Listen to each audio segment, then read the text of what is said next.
Hello friends, मैं financial tree company की consultant Premlata Sahu आज फिर से एक न्यू वीडियो के साथ। तो आज हम एनआरआई के बारे में थोड़ी जानकारी लेंगे कि एनआरआई कौन होता है, उसके टैक्सेशन कैसे किए जाते हैं। तो आइए देखते हैं। तो हमें यहाँ पे एक चीज़ आइडेंटिफाई करना है कि रेसिडेंट इंडियन और नॉन रेसिडेंट इंडियन कौन होते हैं। हम उसे कैसे आइडेंटिफाई करेंगे कि कौन रेसिडेंट इंडियन है और कौन एनआरआई है। यदि एक फाइनेंशियल ईयर में कोई भी इंडिविजुअल 182 डेज इंडिया में रहता है तो वो यहाँ का रेसिडेंट कहलाएगा, वो एनआरआई नहीं कहलाएगा। ऐसे भी कोई लोग होते हैं जो अपने काम के, अपने प्रोफेशन के सिलसिले में इंडिया से बाहर रहते हैं।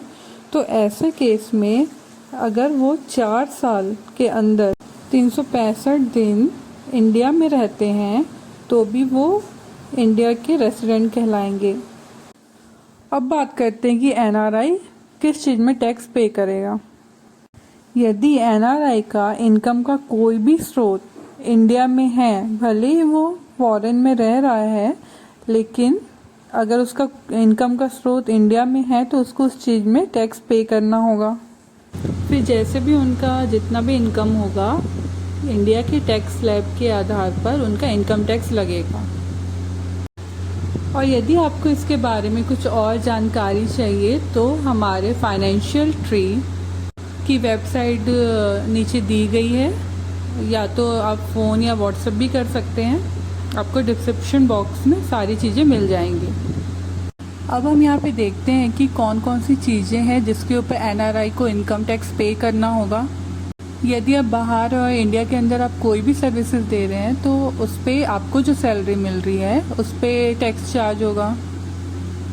उसी के साथ साथ प्रॉपर्टी है, एसेट्स है, रेंटल है, कैपिटल गेन है, या इंडिया के अंदर ऐसे एसेट्स हैं आपके पास जिसको आप ट्रांसफ़र कर रहे हैं तो उस पर भी आपका इनकम टैक्स बनेगा। उसी के साथ फिक्स डिपॉजिट हो गया, इंटरेस्ट अगर आपके बैंक सेविंग अकाउंट के इंटरेस्ट हैं उस पर भी आपका इनकम टैक्स लगेगा।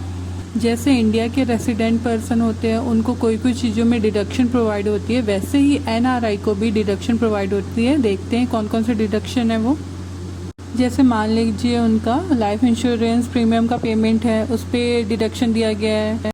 उनकी चिल्ड्रंस की फ़ीस जो है उसके ऊपर, मान लीजिए इंडिया में उन्होंने कोई होम ले रखा है, उस पर होम लोन ले रखा है तो उस पर डिडक्शन। यदि कोई 80D के अंदर हेल्थ इंश्योरेंस करा रखा है या डिडक्शन ली हुई है एजुकेशन के लिए लोन्स, तो उस पर उनको रिबेट प्रोवाइड हो जाएगा।